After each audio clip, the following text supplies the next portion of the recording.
The last step in our document creation process before publishing is all about quality assurance. This isn't just about checking that everything looks right. It's about making sure every page behaves as intended and that your document is set up to provide meaningful insight once it's live. As part of this review, I'm clicking through every interactive layer to ensure these have been set up correctly and linked. This process also involves optimizing your content for analytics by clearly labeling interactivity layers and renaming your pages. Doing this upfront makes it far easier to understand how your content is performing and where your audience is engaging. Let's start with our interactivity layers. It's good practice to label every interactivity layer in your document. But it becomes especially important when you are reviewing analytics and trying to understand how your content is performing. For example, if we navigate to page 2 and click on the video, you will see that the default name is Play Video File 1. This doesn't give us much context, particularly if we have multiple videos in the same document. So I'm going to rename this to Welcome Video. And thanks to the auto-save feature, this change is saved automatically. The same applies to links. For example, I want to be able to track the open rates of the policies in our onboarding guide. And the label like link to a web page 1 isn't very helpful. Renaming this to data protection policy, for example, makes the data much clearer when we come to review it. What if you have multiple assessments in your document? With a default name like Assessment 1, it can be difficult to understand where the data is coming from. So I'm going to rename this assessment to Induction Policies Knowledge Check. You will also notice the heading field is empty. This is the text that your readers will see. In this case, because the assessment appears on a page that already provides context, I'm going to set the heading to Knowledge Check. The same approach applies to polls. I'm going to rename this one to Onboarding Guide Feedback Poll. And I'm going to set the heading to How helpful was this onboarding document? Taking a few moments to do this makes your analytics far easier to interpret later. Next, let's look at renaming pages. When reviewing analytics, it's important to understand not just what was interacted with, but also which page the interaction came from. Clear page names provide that context instantly. You will also see a title field here. This controls what your readers experience in accessibility mode. We will cover accessibility in more depth in another tutorial. And as this doesn't affect analytics, we are going to leave it as is. With all our interactivity layers labeled and our pages renamed, we are now ready to export our document. To do this, click on the Home button on the top left-hand corner and select Update Document. If you've used stock images, you will be prompted to license them. You can export without licensing, but those images will appear watermarked. So, let's click on License Images and check out.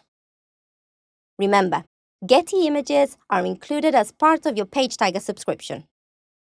Before publishing your document, it's important to view it exactly as the reader would.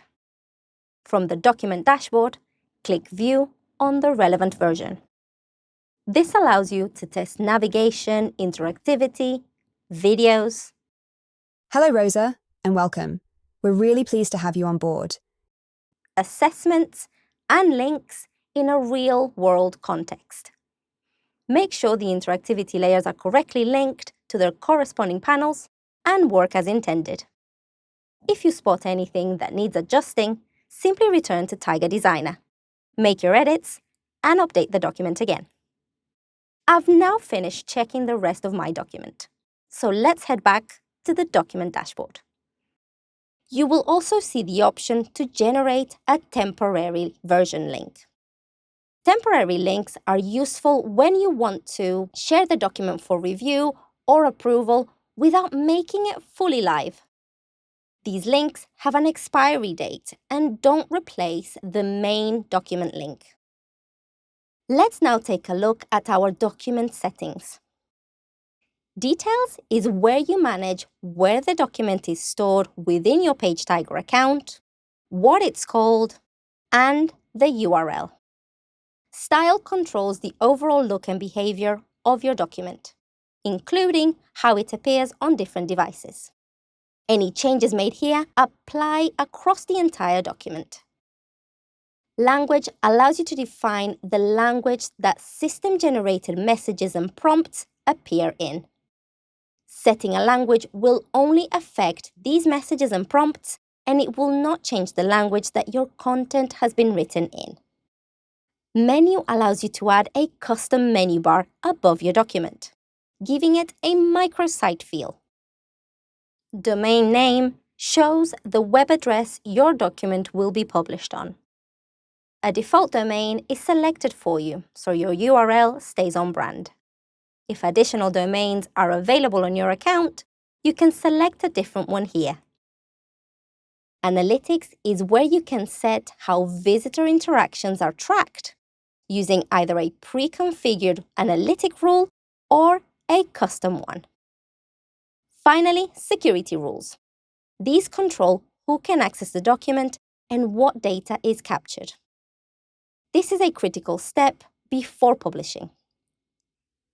To access detailed analytics, a document needs a security rule that can identify readers. If a document is set to unrestricted access, you will still see analytics, but they will be limited because readers remain anonymous. So, by applying a security rule that identifies users, such as reader login or single sign-on, PageTiger can track engagement more accurately and attribute interactions to individual readers. This gives you clearer insight into who is accessing your content, helps with personalized follow-ups, and supports compliance reporting.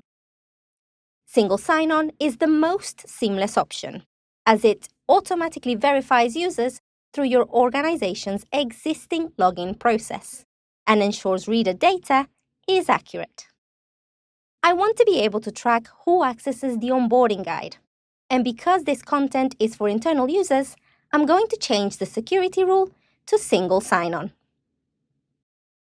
Once you're happy with your version and are ready to publish, you can do so from the document dashboard by clicking Manage Version and selecting Publish.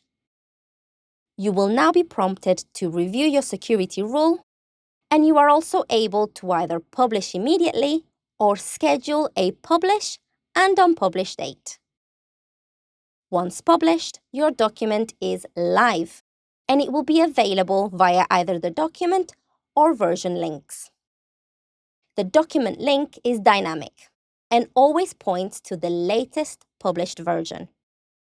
This means that you can update content over time without having to resend links to your audience. A version link, however, points to a specific version and never changes. This is useful for auditing or referencing historic content. Finally, once your document is live and being accessed, you can review engagement by clicking Visits or selecting Analytics from the Manage Version menu. Here, you can see which pages are being viewed, how readers interact with the content, video completion rates, assessment scores, and poll results. Because we've clearly labeled pages and interactivity layers, this data is easy to understand and, more importantly, easy to act on. This insight allows you to see what's working, where attention drops off, and how your audience is really engaging with your content. Whether that's refining an onboarding process, improving training outcomes, or demonstrating engagement to stakeholders, the data gives you the evidence to make informed decisions. By taking a few extra minutes to review your document, apply the right security settings, and prepare it for analytics, you are not just publishing content. You are creating a measurable experience, one that's secure, insightful, and designed to support real business outcomes. And that brings us to the end of this tutorial.